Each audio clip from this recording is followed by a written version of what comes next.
दोस्तों नमस्कार, मैं शारदा शर्मा। मेरे चैनल शारदा भक्ति 2.0 पर आपका हार्दिक स्वागत है। दोस्तों, अगर आपने मेरे चैनल को सब्सक्राइब नहीं किया है तो सब्सक्राइब कर लेना बेल आइकन के साथ, ताकि आपको मेरे आने वाली वीडियो टाइम से मिल सके। दोस्तों, आज हम आपके लिए लेकर आए हैं सोमवती अमावस्या की कथा एवं पूजा विधि। सोमवती अमावस्या सोमवार को पड़ने वाली अमावस्या को सोमवती अमावस्या कहते हैं। ये वर्ष में लगभग 1 अथवा 2 ही बार पड़ती है। इस अमावस्या का हिंदू धर्म में विशेष महत्व होता है।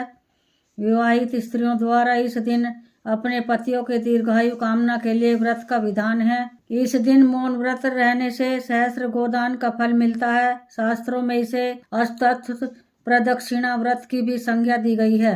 अश्वत्थ यानी पीपल वृक्ष। इस दिन विवाहित स्त्रियों द्वारा पीपल के वृक्ष की दूध, जल, पुष्प, अक्षत, चंदन इत्यादि से पूजा और वृक्ष के चारों ओर 108 बार धागा लपेटकर परिक्रमा करने का विधान होता है। और कुछ अन्य परंपराओं में भंवरी देने का भी विधान होता है। धान, पान और खड़ी हल्दी को मिलाकर उसे विधान पूर्वक तुलसी के पेड़ को चढ़ाया जाता है। इस दिन पवित्र नदियों में स्नान का भी विशेष महत्व समझा जाता है।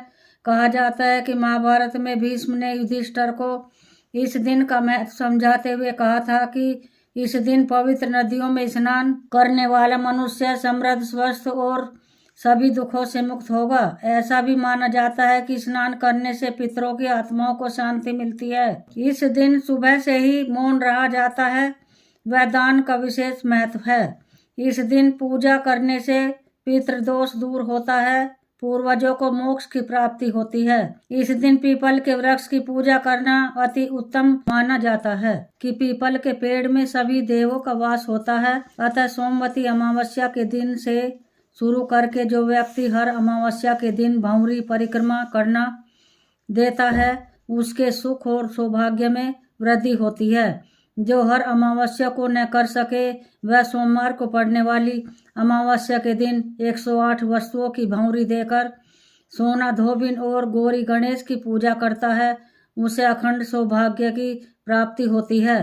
पीपल के वृक्ष पर शनिवार को प्रातःकाल 1 लोटा जल में काले तिल, फूल डालकर चढ़ाने एवं सायंकाल के समय सरसों के तेल का दीपक जलाने, शिव चालीसा, हनुमान चालीसा, शनि चालीसा का पाठ करने से मनुष्य के सुख और समृद्धि के सभी बंद द्वार धीरे धीरे स्वयं ही खुलने लगते हैं। पीपल के पेड़ की परिक्रमा करने से जीवन में सुख व शांति आती है, पति को दीर्घायु प्राप्त होती है, जीवन में आने वाली कठिनाइयां दूर हो जाती हैं। सोमवती अमावस्या की पूजा विधि।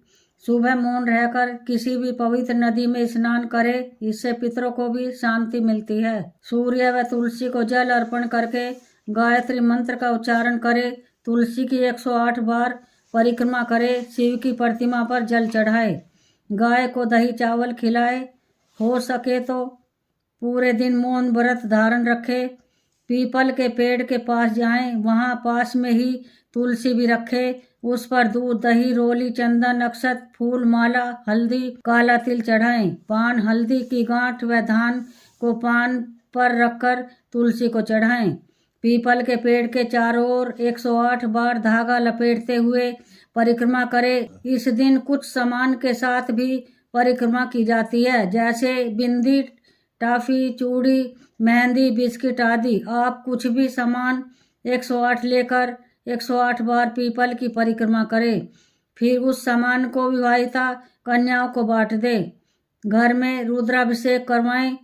पूरी, खीर, आलू की सब्जी बनाकर पहले पितरों को अर्पण करें, फिर खुद ग्रहण करें। कपड़े, अन्न, मिठाई का दान करें। सोमवती अमावस्या की कथा। सोमवती अमावस्या से संबंधित अनेक कथाएं प्रचलित हैं। परंपरा है कि सोमवती अमावस्या के दिन इन कथाओं को विधि पूर्वक सुना जाता है।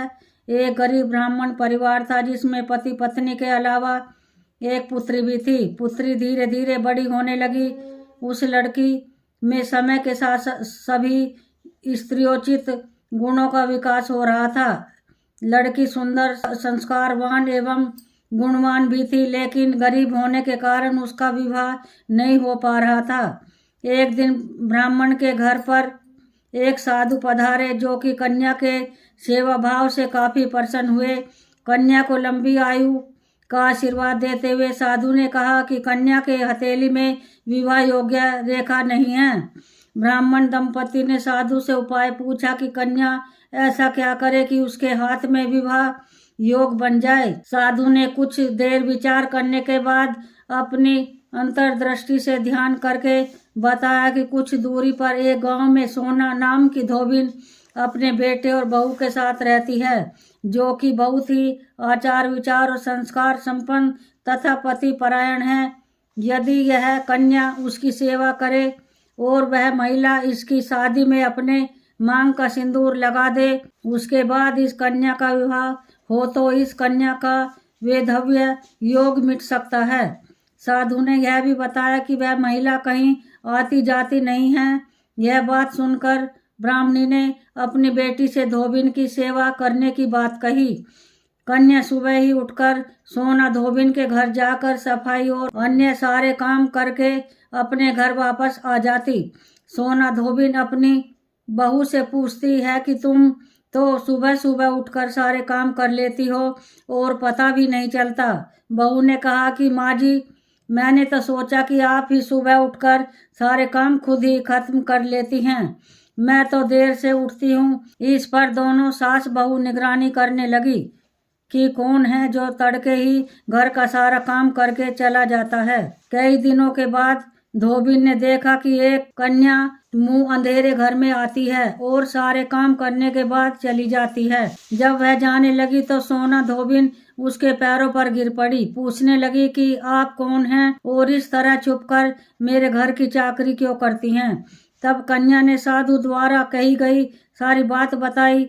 सोना धोबिन पति परायण थी, उसमें तेज था, वह तैयार हो गई। सोना धोबिन के पति थोड़ा अस्वस्थ थे।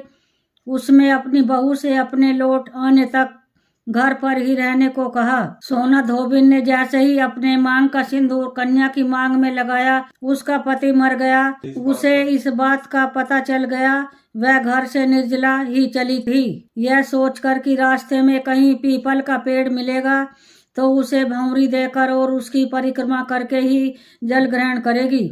उस दिन सोमवती अमावस्या थी।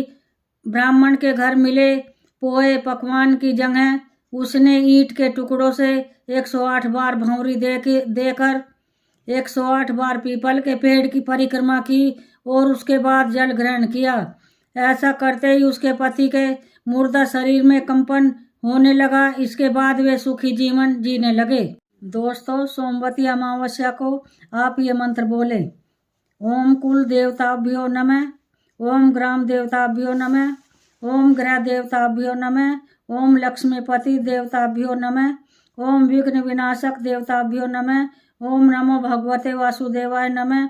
गायत्री मंत्र, ओम भूर्भुवः स्वः तत्सवितुर्वरेण्यं भर्गो देवस्य धीमहि धियो यो न प्रचोदयात्। ओम पितृभ्यः नमः। सोमवार का दिन होने के कारण शिवलिंग का भी अभिषेक करें और ओम नमः शिवाय मंत्र का निरंतर जाप करते रहें। इस बीज मंत्र से भोलेनाथ शीघ्र प्रसन्न हो जाते हैं और साधक की सभी मनोकामना पूर्ण कर देते हैं।